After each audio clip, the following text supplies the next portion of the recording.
Es que el conflicto mío, y cuando hablo de autodescubrimiento va por ahí, el conflicto mío es con todo el sistema, ¿sí? Entonces yo, por ejemplo, no lo abandono, sino que decido dedicarme más a la literatura, porque también la literatura te hace encontrar más fácil con lo que es la libertad personal. Listo. Además, pues de estos referentes que me está diciendo, pues su obra tiene un gran guiño a Faulkner, ¿cierto? No solo porque comparte con él la abstracción, ¿cierto? La manera como utilizan el tiempo como abstracción narrativa, sino también porque crearon como un universo a partir del universo conocido. El tuyo es Indicia Inc. Entonces ahí como hay un guiño pues muy evidente en toda tu obra. Bueno, vos sabes y mucha gente también ya lo sabe, y es que yo soy un apasionado por Faulkner, más por su obra que por su vida, aunque es evidente que hay momentos en que uno tiene que o acude a los registros bibliográficos de lo que fue Faulkner, pero a mí me interesa mucho más de los autores su obra, ¿cierto? Lo que legaron, porque vuelvo a la discusión, si nos enfrascamos en sus vidas, pues vamos a encontrar cosas que nos van a veces como a aburrir, o como que nos van a dar, como digo yo, a desanimar.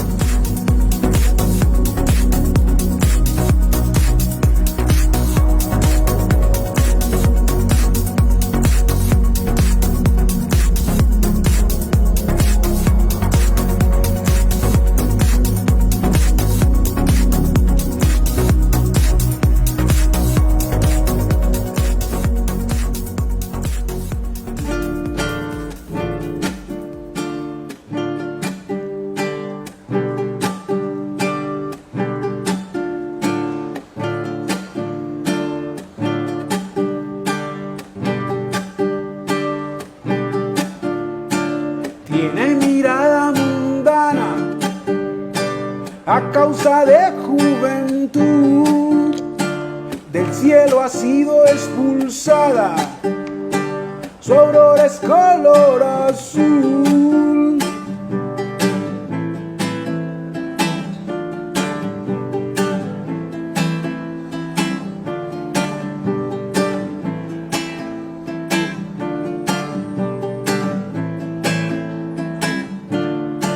Y aunque parezca extraño, para cambiar su actitud, le vendió su alma al diablo, aquel que fue bella luz y deambula siempre a oscuras, viste fino lino transparente, en su disfraz ella va segura, su nombre lujuria lleva en la frente.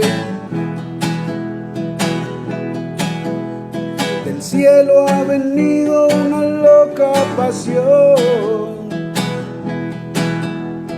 un ángel caído me robó el corazón. Sabes, estoy perdiendo la razón.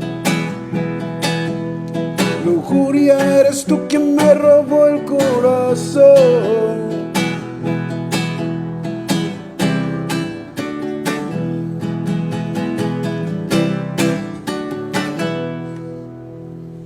Hola a todos, estamos aquí en la Cueva de las Letras, un espacio de la Biblioteca Pública Ramón Correa Mejía. Este es un espacio para promocionar las obras de los autores nuevos que están saliendo en la ciudad de Pereira. Entonces esta vez estamos aquí con el músico, escritor, crítico literario, crítico de teatro, abogado, Elber Coves. Un placer estar contigo acá. Bueno, el placer realmente es mío, Jorman, no solo por la compañía tuya, sino porque la biblioteca hace esos espacios y pues lo invitan a uno, y eso significa que uno aparentemente está haciendo las cosas bien. Exacto, igual por una persona como vos que estás tan metida en el arte, en la cultura, que has generado espacios culturales a través de diámbulos y que haces música, que escribes, ¿cuál es el ideal de artista que tienes? Bueno, eso es una pregunta compleja, ¿no? Y voy a intentar como resolverla sin herir susceptibilidades, porque en el imaginario colectivo se cree que el intelectual tiene unas grandes responsabilidades. Hablando, por ejemplo, en términos filosóficos y en términos legislativos. Los griegos, por ejemplo, en la época de Platón, se tenía a los intelectuales como la máxima autoridad de la sociedad. Pero eso ha cambiado hoy y ha cambiado no para mal, sino que creo que ha tenido más bien una consecuencia, es decir, ha sido producto de unos fenómenos, digamos, de interacción social, es decir, la sociedad se ha dado cuenta que el intelectual es otro ser humano, ¿cierto? Es un ser humano común y corriente y en ese sentido pues le ha quitado cierto peso, cierta carga, digamos, de responsabilidad social.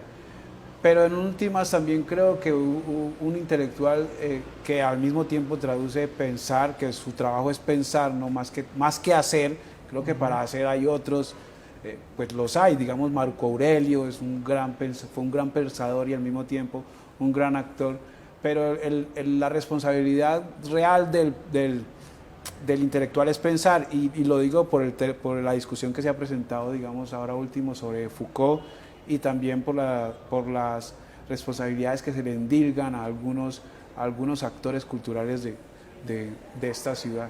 No sé si eso responde a mi pregunta. Sí, efectivamente. Entonces también quería como saber cómo hace para combinar todas estas vertientes artísticas que son como distintas e incluso la profesión. ¿Cómo se cocinan, cierto? ¿Cuál es la cocina en la que usted utiliza para sacar productos? Porque hay letras de su música que es muy literaria, pero también en la manera de escribir hay una música allí dentro, e incluso las leyes. Sí, bueno, yo tengo que decir que yo admiro la obra de Jorman, que si bien no está física todavía, lo podemos leer por La cola de la rata y otros medios como Literariedad. Jorman escribe sobre salsa y para mí yo suelo decir, y se lo digo a él, se lo digo a otros, y es que cada vez que tengo que leer a Jorman, me agarro de la silla, y no porque me vaya a sacudir, sino porque sé que tengo que concentrarme a la hora de leerlo, porque tiene además un trasfondo social muy poderoso, filosófico muy poderoso, como es por ejemplo el trabajo de salsa y los cuentos que ya hemos leído en varias ocasiones. Y eso lo digo para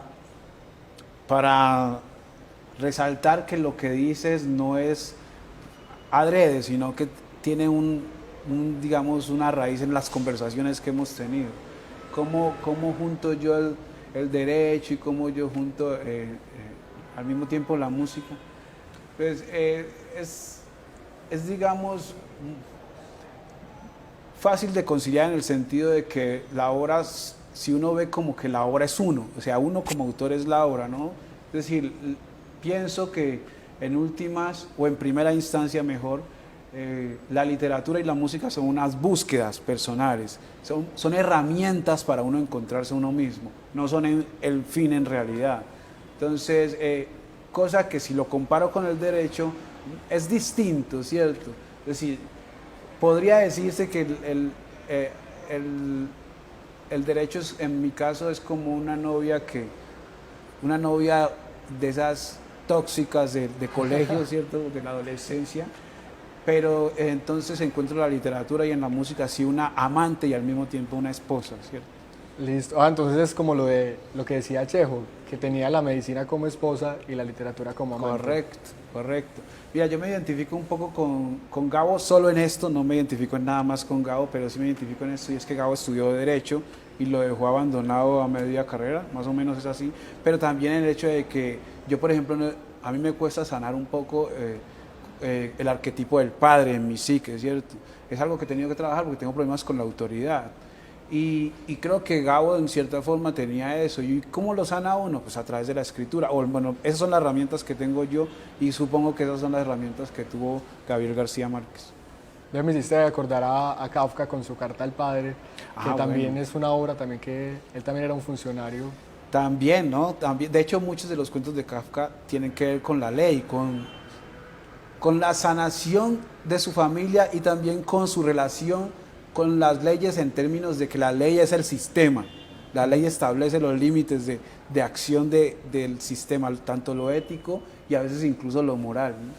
¿Alguna vez se ha sentido cohibido o restringido por la autoridad? Bueno, yo creo que Pues digamos a grandes rasgos no, pero sí tuve una experiencia una vez con la libreta militar y me tocó volarme me tocó volarme del batallón porque no la tenía, pero digamos a grandes rasgos no he tenido conflictos con la autoridad, pero lo que pasa es que el conflicto mío, y cuando hablo de autodescubrimiento va por ahí, el conflicto mío es con todo el sistema. ¿Sí? Entonces yo, por ejemplo, no lo abandono, sino que decido dedicarme más a la literatura, porque también la literatura te hace encontrar más fácil con lo que es la libertad personal. Listo. Además, pues de estos referentes que me estaba diciendo, pues su obra tiene un gran guiño a Faulkner, ¿cierto? No solo porque comparte con él la abstracción, ¿cierto? La manera como utilizan el tiempo como abstracción narrativa, sino también porque crearon como un universo a partir del universo conocido. El tuyo es Indicia Inc. Entonces ahí como hay un guiño pues muy evidente en toda tu obra. Bueno, vos sabes y mucha gente también ya lo sabe, y es que yo soy un apasionado por Faulkner, más por su obra que por su vida, aunque es evidente que hay momentos en que uno tiene que o acude a los registros bibliográficos de lo que fue Faulkner, pero a mí me interesa mucho más de los autores su obra, ¿cierto? Lo que legaron, porque vuelvo a la discusión, si nos enfrascamos en sus vidas, pues vamos a encontrar cosas que nos van a veces como a aburrir, o como que nos van a dar, como digo yo, a desanimar. Por ejemplo, Lovecraft, que para mí es un gran autor. Bueno, no sé si en el imaginario común esté eso, pero yo he leído mucho las obras de Lovecraft y me encanta, y a pesar de que Lovecraft era clasista, racista y otros cistas más, pero cuando lees su obra, al menos si tienes afinidad, te gusta, ¿cierto? Y no lo vas a juzgar su obra por más allá de que esté vivo o muerto. Si uno quiere hacer consensos con eso, en últimas lo que decide es, bueno, no voy a idolatrar al personaje hasta que muera. Sí, creo que es una forma de curarse en salud, pero me gusta pensar en la obra. Y para ir a la pregunta, porque yo hablo mucho, para ir a la respuesta, Faulkner para mí ha sido un referente. Cuando uno tiene en la cabeza tantas cosas, tantas ideas, y sobre todo ideas que no puedes poner en un lugar específico, piensas, esto ya se hizo antes, y uno da con éxito con un autor como Faulkner y se da cuenta, pues si lo hizo este gran Nobel, este gran escritor con Yoknapataupa, uno dice, pues ¿cómo no lo voy a hacer yo, que soy un pobre leguleyo en etapa de aprendizaje, ¿cierto? Entonces, sí, hay muchas cosas que yo le robo a Faulkner, y entre esas está el tiempo, la temporalidad. Faulkner no te dice está en invierno, es invierno.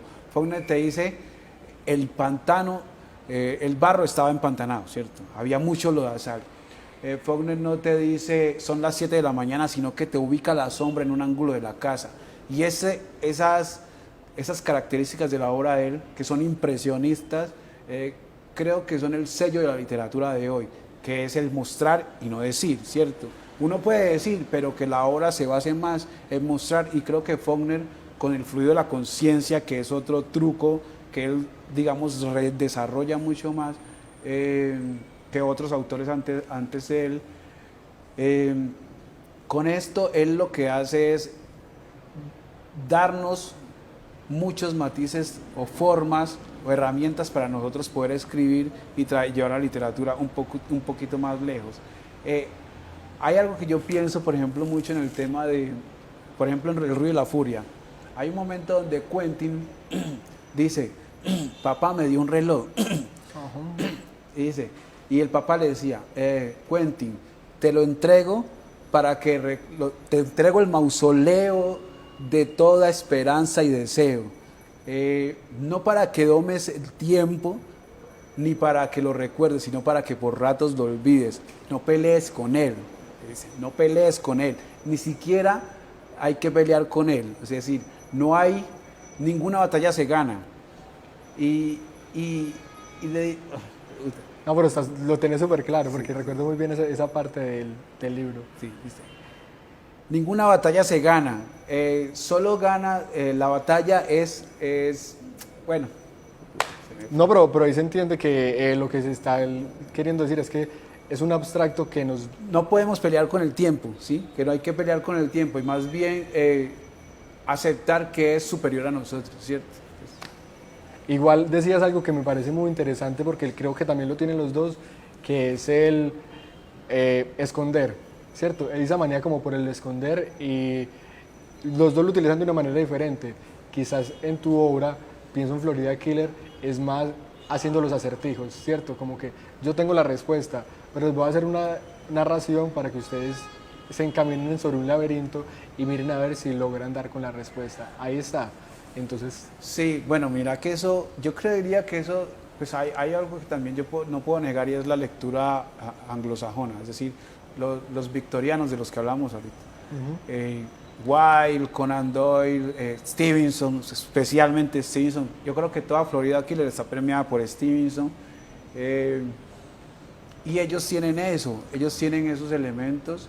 Pues además también Faulkner lo tiene y eso, ¿qué te dice? Que es un tropo que es bellísimo y que funciona. Para mí Sherlock Holmes es un gran personaje, lo sigue siendo, además la cultura pop lo sigue demostrando, lo sigue llevando a otras latitudes. Y lo que dices, a mí me interesa mucho no tanto resolver el clima, el acertijo, sino ver cómo el lector se involucra. De hecho, a mí me gusta pensar que yo mismo me pierdo en mis textos cuando los releo, digamos no en una cuestión narcisista, sino que los releo para ver qué funcionó y qué no debe, o qué ya se usó en un texto y no debería reusarse en otro. Creo que en ese sentido es importante como releer la propia obra, pues. Pero sí, de Faulkner, digamos Raymond Chandler, Dashiell Hammett con el halcón maltés, Conan Doyle, Stevenson, Wilde. A propósito de Wilde, hace poco leíamos con el Club de Lectura Afra, que les mando un saludo, leíamos El crimen de Lord Arthur Saville, que es una cosa bellísima, Wilde es exquisito. Sí. Entonces, todos ellos tienen estos elementos, esos matices y esos matices también en Chesterton. Y por supuesto, como no, vos mencionabas ahorita el tema de los acertijos, esa pregunta entre autor y lector. Y creo que de los autores que modernos, o no sabría, sí modernos, que más la tiene y que mejor la plantea es Borges. Entonces uno no puede pasar con Borges desapercibido, y menos si uno es escritor, ¿cierto? Entonces a los grandes hay que robarles sus recursos o tomarlos prestados, pues. Pues sí, yo creo que más que robarles es como generar un diálogo con lo que ellos hicieron. Y ya que mencionas a Borges, pues también te metes al mundo sobre lo metafísico, ¿cierto? Entonces, yo quisiera saber si la búsqueda metafísica fue lo que lo llevó a la escritura o fue al revés, la escritura lo llevó a lo metafísico.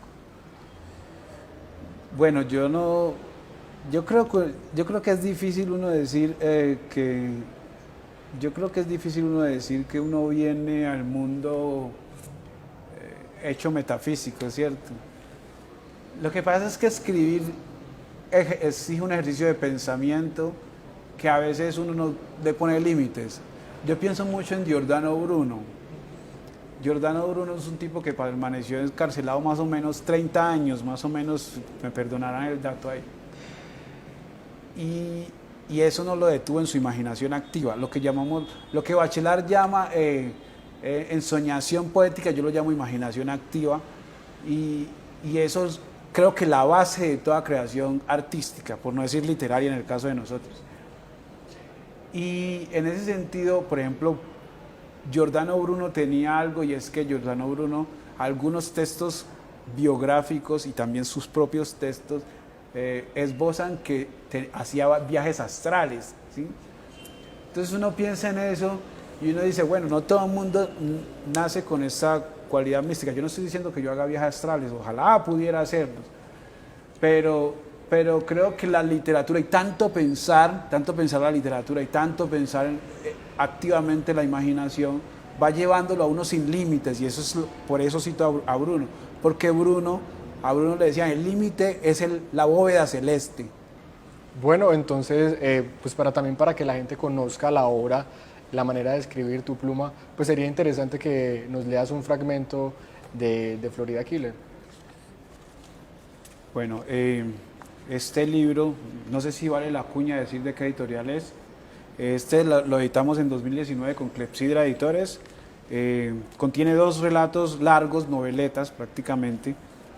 Voy a leer un fragmento de el inicio de Florida Killer. Dice: de paso hacia el sur, sobre la 319 Crawfordville Highway, se ven casas familiares separadas unas de otras por terrenos que superan las millas de distancia. Para llegar a una zona rural determinada hay que abandonar la carretera principal y perderse a uno u otro lado por algún camino destapado. Sobre la 319 de Crawfordville se cruzan otras vías que recorren. Sobre la 319 de Crawfordville se cruzan otras vías que recorren de este a oeste toda Florida mientras huyen de las grandes ciudades y entran en otras más pequeñas y en una que otra villa. A la vera de la 319 hay una enorme área arbórea en cuyas entrañas fluyen riachuelos que van a desembocar a un sinnúmero de lagos inhóspitos.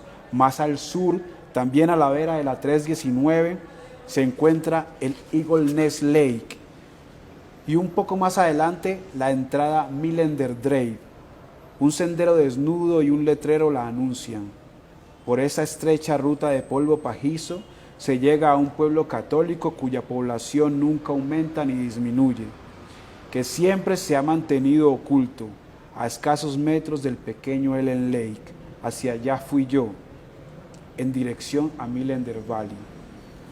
Pues allí pues empieza a ver como el tono que tú tienes, un tono noir como de detectivesco sobre las narraciones. ¿Cómo ha sido ese proceso tuyo de vivir en una ciudad como Pereira, que al parecer, por lo menos a priori, no tiene como un panorama así de toda esa extrapolación que tú haces para escribir tu obra? Pues yo creo que en mi caso yo puedo decir que ha sido sencillo, pues es decir, yo no fui a la Academia de Literatura, la academia mía es Derecho y el derecho de nosotros es más greco-germano, que, o sea, es de otras latitudes, y uno antes de involucrarse en las leyes de acá, pues se involucra en la historia, que es la clase de Derecho Romano. Pero también está obviamente la educación en las lecturas que te mencionaba anteriormente, ¿sí? Todos estos autores anglosajones. Listo. ¿Y tú crees que cuál es la sombra con la que lucha Elber? Uy, yo creo que yo soy misántropo y esa misantropía al mismo tiempo abarca otros terrores, otras sombras. Una de ellas tiene que ver con el amor, es decir, yo pienso que el amor es luz y sombra al mismo tiempo. ¿Cuál es la luz? Pues que ese es el gran motor, ¿cierto?, que uno tiene. Pero también sucede algo y ya es cuando se vuelve sombra, es la incapacidad, o al menos la incapacidad personal de amar sin condiciones, porque uno como humano casi que está transversalizado, diseccionado para no amar de forma incondicional. Entonces uno dice, si mi amor no es incondicional, realmente es amor. Creo que esa es una de mis sombras, entre muchas otras, ¿no? Pero la gran sombra abarca la misantropía y de ahí para allá se desprenden otras más particulares. Listo. Y pues yo creo que esa misma sombra se ve muy reflejada en los relatos, ¿cierto? En la manera en cómo sí, claro, yo creo que también ahí hay una búsqueda, ¿cierto?, de resolver eso, de resolver quién es uno, de uno encontrarse. Mira, Jung habla de la integración o de la individuación, y si uno en la literatura no busca sanar, pues no está haciendo nada. Está bien, uno quiere que otros reconozcan la obra y que otros también aprovechen lo que hay ahí, pero todo ejercicio artístico debe tener, para mí, principalmente la intención de sanarse uno mismo, y esa sanación incluye dejar salir un poco las sombras, porque si no sacamos las sombras, perdón, nos pasa lo que le pasa al Dr. Jekyll con Mr. Hyde. Entonces se nos convierte en un terror vivir, ¿cierto? Entonces yo creo que por eso uno también tiene que dejar ser un poquito lo grotesco de uno, ¿cierto?, y que se vea. Listo. Ahorita ya como poniéndonos el rol de editor, tú que fuiste como el director general de un portal de diámbulos y que has sido gestor cultural en la ciudad, ¿Cómo has visto la escena cultural y literaria de Pereira? Bueno, mira, qué chévere esa pregunta. Y es chévere porque además creo que Diámbulos es un trabajo que merece reconocimiento, no porque yo haya estado ahí, sino porque mucha gente de la ciudad estuvo ahí, empezando por el equipo que trabajaba, siguiendo con autores que colaboraban como vos, como Juan Sebastián Sánchez, muchos otros que no voy a mencionar aquí. Y en ese sentido creo que el reconocimiento es para ellos, ¿no? Yo lo que era un artilugio ahí para mostrar realmente lo que está haciendo. A mí me sorprendió mucho los jóvenes, no la generación de nosotros, que sí, estamos jóvenes todavía, pero hay una generación que viene más atrás que es muy poderosa a la hora de escribir. Y me gustaría ver en unos años lo que están haciendo. Y mujeres que antes, digamos, no se veían más jóvenes. Ahora en narrativa yo quedé impresionado con muchas chicas que están escribiendo y que escriben de una forma que yo digo, esa nena me da sopa y seco. Lo que pasa es que yo ya tengo herramientas y ya tengo contactos, pero hay textos que revisé y no voy a mencionar de quién, que yo, pues madre, o sea, me están dando duros, esto se está escribiendo. Pero también obviamente hay que darle un reconocimiento a los que vienen mucho más adelante de uno. Yo creo que pues Rigoberto Gil Montoya, Cecilia Caicedo, para mí el gran escritor pereirano, y esto también lo digo a título personal, es Gustavo Colorado, lo que hace Andrés Galeano en poesía, lo que hacen amigos como Jonathan Arredondo, son trabajos muy bonitos, ¿sí? Que hay unos que están más cercanos a otros y a otros que están más lejos, pero que uno debería reconocerlos siempre. Para mí Gustavo Colorado, el trabajo de él o sea, en la región es el trabajo que más obvio, tampoco puedo descartar o dejar de mencionar el trabajo que, por ejemplo, hace en Crónica Miguel Álvarez de los Ríos, o el trabajo de Wilmar Ospina, unos trabajos muy bonitos que con el tiempo van a cobrar la relevancia que quizás no se le ha dado aún. La ciudad está como en una nueva primavera, ¿cierto? Está como floreciendo de diferentes maneras.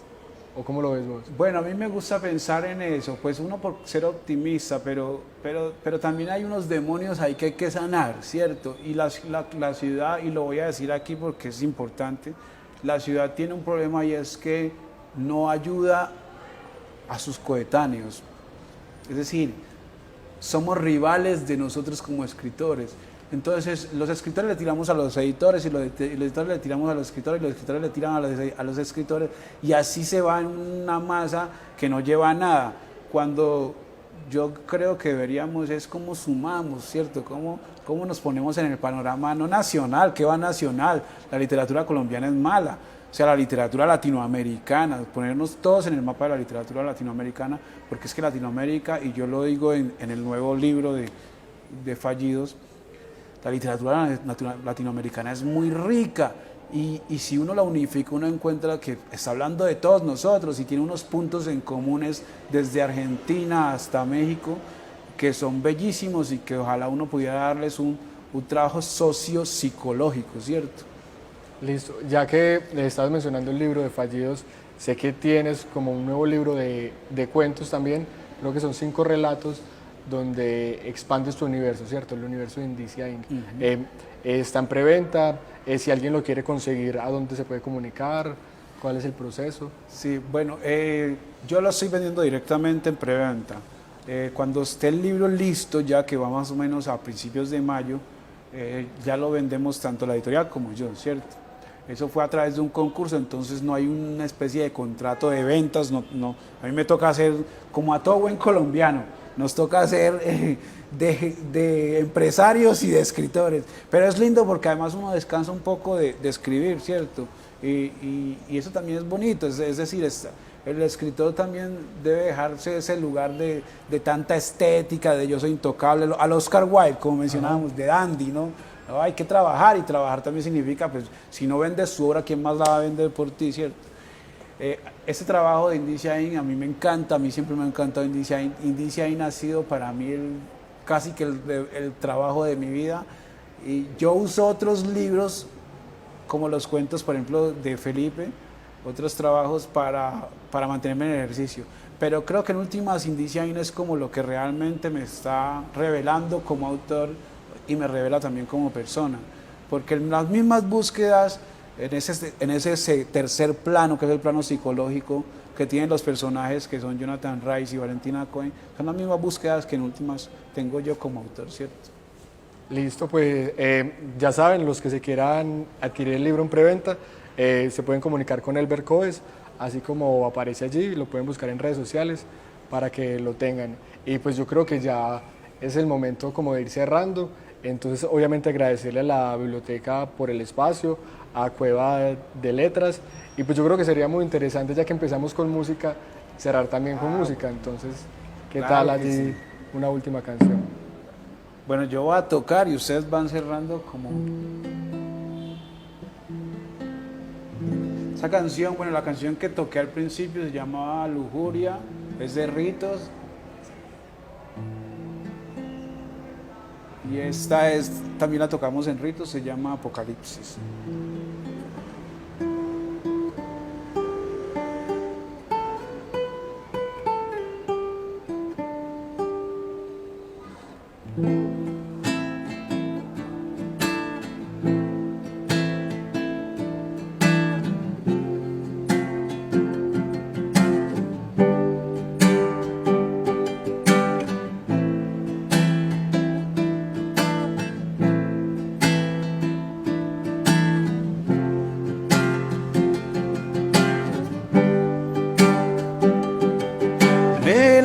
Melancolía de tierra desnuda, los días nublados me asustan. Rapsodia, mi vida es perfecta poesía, los sueños dejaron de esperar.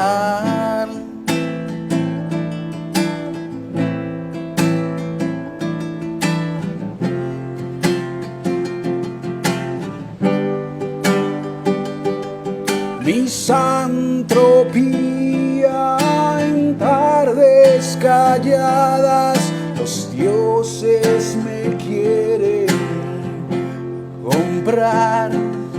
Maldita ironía, causas perdidas, quisiera quedarme a observar. Engañados por el Dios de